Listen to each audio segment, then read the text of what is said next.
Assalamualaikum warahmatullahi wabarakatuh.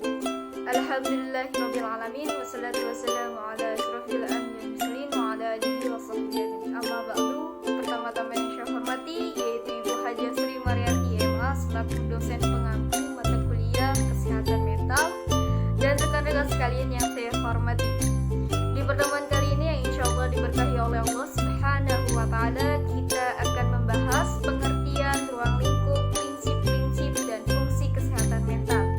Perkenalkan, nama saya Alvina Damayanti, NIM saya 19091112. Saya dari Prodi Tasawuf dan Psikoterapi semester 4. Begitu, langsung saja kita ke pembahasan.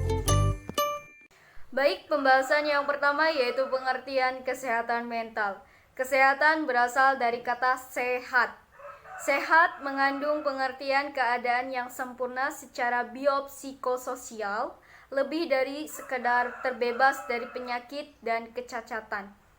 Kesehatan dalam Undang-Undang Nomor 9 Tahun 1960 tentang pokok-pokok kesehatan disebut bahwa kesehatan ialah yang meliputi kesehatan badan, rohani atau mental, dan sosial, dan bukan hanya keadaan yang bebas dari penyakit, cacat, dan kelemahan.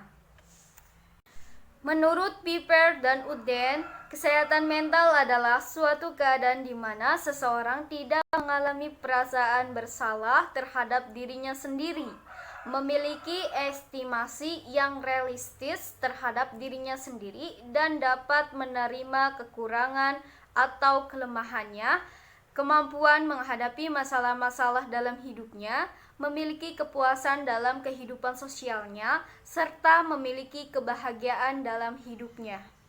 Federasi Kesehatan Mental Dunia merumuskan pengertian kesehatan mental sebagai kondisi yang memungkinkan adanya perkembangan yang optimal, baik secara fisik, intelektual, dan emosional, sepanjang hal itu sesuai dengan keadaan orang lain. Berdasarkan dari sekian pemaparan tokoh di atas, dapat disimpulkan bahwa kesehatan mental adalah kesesuaian diri dengan lingkungannya serta tumbuh dan berkembang secara positif serta matang dalam hidupnya, menerima tanggung jawab dan memelihara aturan sosial di dalam lingkungannya. Baik, pembahasan yang kedua yaitu ruang lingkup kesehatan mental. Kalangan ahli-ahli kesehatan mental memberikan batasan bahwa ruang lingkup kesehatan mental itu adalah pemeliharaan promosi kesehatan mental individu, masyarakat, prevensi, perawatan terhadap penyakit dan kerusakan mental. Secara garis besar, ruang lingkup kerja kesehatan mental itu mencakup hal-hal berikut. Baik, yang pertama yaitu promosi kesehatan mental. Promosi kesehatan mental yaitu usaha-usaha peningkatan kesehatan mental. Yang kedua yaitu prevensi primer. Prevensi primer adalah usaha kesehatan mental untuk mencegah timbulnya gangguan dan sakit mental. Yang ketiga yaitu prevensi sekunder. Prevensi sekunder adalah usaha kesehatan mental menemukan kasus dini dan penyembuhan secara tepat terhadap gangguan dan sakit mental. Dan yang keempat yaitu prevensi tersier, merupakan usaha rehabilitasi awal yang dapat dilakukan terhadap orang yang mengalami gangguan dan kesehatan mental. Atas dasar ini, maka ruang lingkup mempelajari kesehatan mental tidak saja berhubungan dengan perawatan kesehatan individual, tetapi juga pelayanan kesehatan masyarakat, dan justru pelayanan kesehatan masyarakat ini menjadi fokus utama dalam kesehatan mental. Baik, pembahasan selanjutnya yaitu pembahasan yang ketiga. Pembahasan yang ketiga yaitu prinsip-prinsip kesehatan mental. Prinsip-prinsip mental hygiene didasarkan pada beberapa kategori, yaitu sebagai berikut. Yang pertama adalah prinsip yang didasarkan atas sifat manusia, meliputi poin yang pertama adalah kesehatan dan penyesuaian mental memerlukan atau bagian yang tidak terlepas dari kesehatan fisik dan integritas organisme. Poin yang kedua yaitu untuk memelihara kesehatan mental dan penyesuaian yang baik, perilaku manusia harus sesuai dengan sifat manusia sebagai pribadi yang bermoral, intelektual, religius, emosional, dan sosial. Poin yang ketiga yaitu kesehatan dan penyesuaian mental memerlukan integrasi dan pengendalian diri yang meliputi pengendalian pikiran, imajinasi, hasrat, emosi, dan perilaku. Poin yang keempat yaitu dalam pencapaian dan khususnya memelihara kesehatan dan penyesuaian mental, memperluas pengetahuan tentang diri sendiri merupakan suatu keharusan. Poin yang kelima yaitu kesehatan mental memerlukan konsep diri yang sehat yang meliputi penerimaan diri dan usaha yang realistik terhadap status atau harga dirinya sendiri. Poin yang keenam yaitu pemahaman diri dan penerimaan diri harus ditingkatkan terus-menerus memperjuangkan untuk peningkatan diri dan realisasi diri jika kesehatan dan penyesuaian mental hendak dicapai.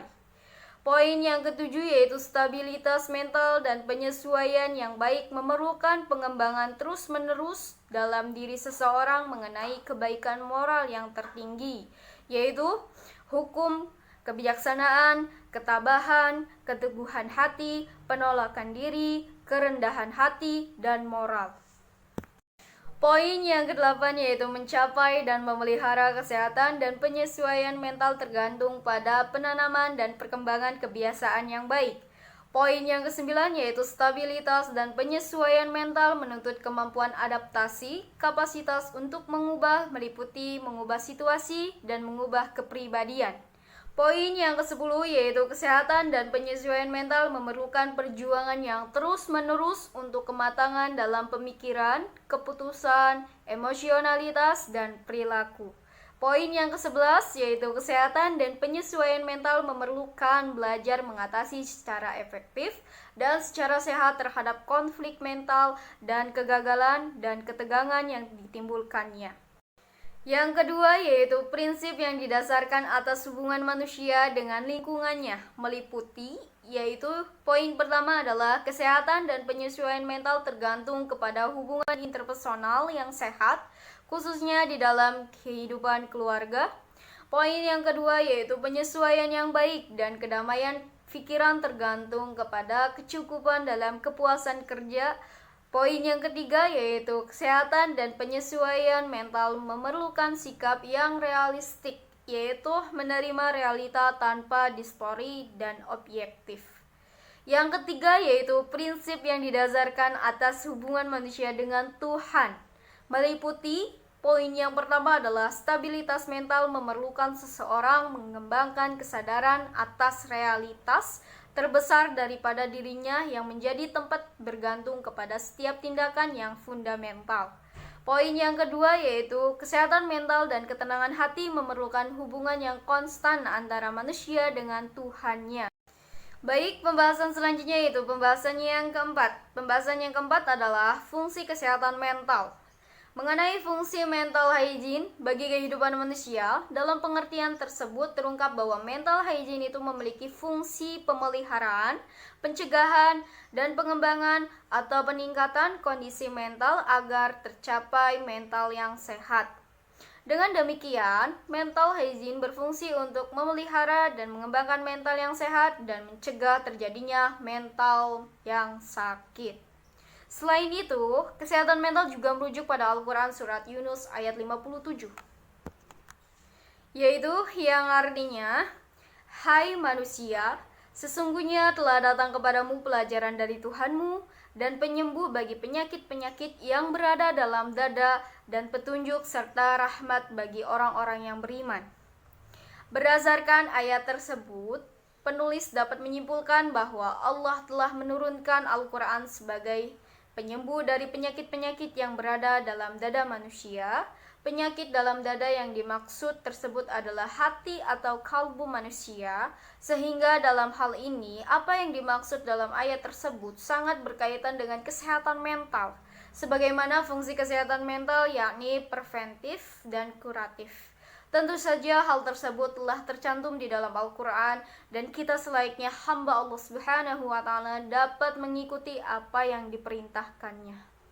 Snyder menyebutkan bahwa mental hygiene mempunyai 3 fungsi, yaitu preventif, amelioratif, dan suportif. Baik, Kita bahas poin yang pertama. Poin yang pertama yaitu preventif atau pencegahan. Definisi di atas menunjukkan bahwa mental hygiene berupaya untuk mencegah terjadinya kesulitan atau gangguan mental dan penyesuaian diri.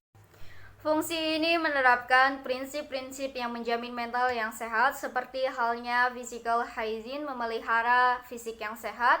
Istirahat yang memadai merupakan cara untuk memelihara fisik yang sehat, sementara pemuasan kebutuhan psikologis seperti memperoleh kasih sayang dan rasa aman secara nyaman merupakan prinsip yang mendasar dalam memelihara mental yang sehat. Poin yang kedua yaitu amelioratif atau perbaikan. Fungsi amelioratif ini merupakan upaya untuk memperbaiki kepribadian dan meningkatkan kemampuan menyesuaikan diri sehingga gejala-gejala perilaku dan mekanisme pertahanan diri dapat dikendalikan. Poin yang ketiga yaitu suportif atau pengembangan. Fungsi ini merupakan upaya untuk mengembangkan mental yang sehat atau kepribadian sehingga seseorang mampu menghindari kesulitan-kesulitan psikologis yang mungkin dialaminya. Dalam menerapkan fungsi ini dapat dimulai dengan mengidentifikasi potensi yang dimiliki individu dan kemudian merancang program yang tepat untuk mengembangkan potensi tersebut. Contoh, implementasi fungsi ini adalah program pengembangan kesadaran agama, konsep diri yang positif, rasa percaya diri, kompetensi intra dan interpersonal. Baik, mungkin hanya itu yang bisa saya jelaskan. Mohon maaf bila ada kesalahan kata. Terima kasih atas perhatiannya. Akhir kata, billahi taufiq wal hidayah. Wassalamualaikum warahmatullahi wabarakatuh.